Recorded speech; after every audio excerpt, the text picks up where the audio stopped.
is Rebecca McKinney, and I'm currently a student at Liberty University's online program for clinical mental health counseling. In this video, we are asked to compare the ACA's guidelines for ethical consent, the state that we reside in's ethical guidelines for consent, which in my case is the Alabama Counseling Association, and also a consent form that is local to our area to see if they all well together and what are the commonalities and the differences. So first of all, I want to state that the ACA, the American Counseling Association's ethical guidelines are paramount. Every state must abide by them, also as every counselor must abide by them as well. Therefore, anything that is in your state or within a private practice must ultimately look back to the American Counseling Association. The ACA is very clear on ethical consent guidelines.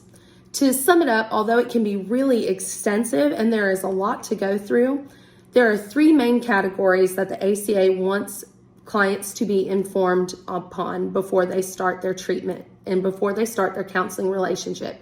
First is finance.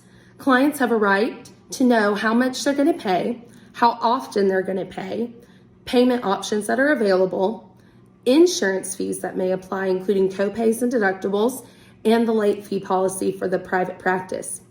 Second of all, clients have a right to know about their treatment.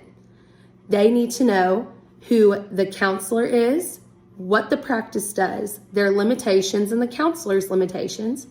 They need to know about what treatments they will undergo and what risk could come from those treatments. They need to also know what to expect. They need to know how long the sessions are and usually how many sessions are performed within a relationship or within whatever they are going through. Lastly, they need to know their rights in treatment. They need to know when they can leave, when they need to speak up, when they need to file a complaint. Lastly, clients need to know about their privacy rights. They need to know what information can be shared with their doctor, referring physician, what technology privacy that can be extorted. For example, the clients need to know that emails, phone calls are not as secure as possible. So they need to know that when there's any correspondence, it's not going to be in a coded environment, so to speak. They also need to know about their privacy rights in regard to their insurance, what information the counselor can give to their insurance, and also in regards to privacy, what information they have to ask or be asked permission for before it is shared. When I look over the ACA, the Alabama Counseling Association, and this counseling form that I found online, I found them to be very cohesive with each other. I kind of think of it as like a waterfall. The source comes from the ACA, and it goes down into the state regulations, and then it goes down into the private practices. It's the same volume, and it should be the same volume starting and going down.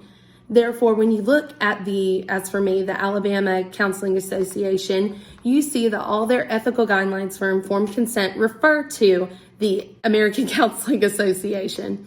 As well, in the form consent form that is for this private practice, they also refer to the ethical guidelines. Now, they do not mention the code specifically, but you can line it up with, as said, the treatment, the finance, and the privacy ethical guidelines that are in place and how they relate to the ACA. It is super important that a private practice and also the counselor is aware of ethical guidelines and rights for their clients. So not only they don't get hurt, but also they can be the best advocate for their client and give them the best care possible. That's really the ultimate goal here.